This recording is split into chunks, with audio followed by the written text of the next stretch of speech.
বলতে পারবেন আমাদের সুখে থাকার চাবিকাঠি কার হাতে? অন্যের হাতে নাকি নিজের হাতে?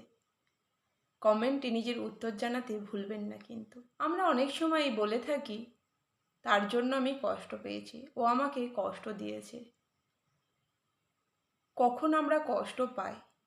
যখন আমরা কোনো কিছু প্রত্যাশা করি এবং সেটা পূরণ না হয়, তখনই কিন্তু আমরা দুঃখ পাই বা কষ্ট পাই।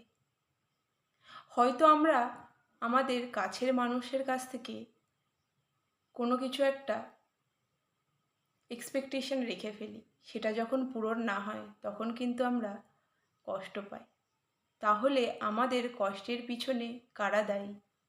অন্যরা নাকি নিজে? হ্যাঁ, আমাদের কষ্টের পিছনে কিন্তু আমরা নিজেরাই দায়ী। কারণ আমাদের সুখে থাকার চাবিকাঠি আমাদের হাতে। আমরা যদি এই চাবিকাঠিটা অন্যের হাতে তুলে দিই, তাহলে কিন্তু আমরা কষ্টই পাব। তাই নিজের সুখে থাকার চাবিকাঠিটা নিজের হাতে রাখুন। অন্যের থেকে এক্সপেকটেশন কমান, বা যদি কিছু এক্সপেক্টও করে থাকেন, সেটা যদি পূরণ না হয়, নিজেকে কিন্তু কষ্ট দেওয়ার কোনো মানে হয় না। অনেক সময় হতেই পারে আপনার এক্সপেকটেশন পূরণ হলো না, সেক্ষেত্রে নিজেকে কষ্ট দিয়ে কিন্তু কোনো লাভ নেই। কারণ আপনার সুখে থাকার চাবিকাঠিটা নিজের হাতেই রাখতে হবে, অন্যের না।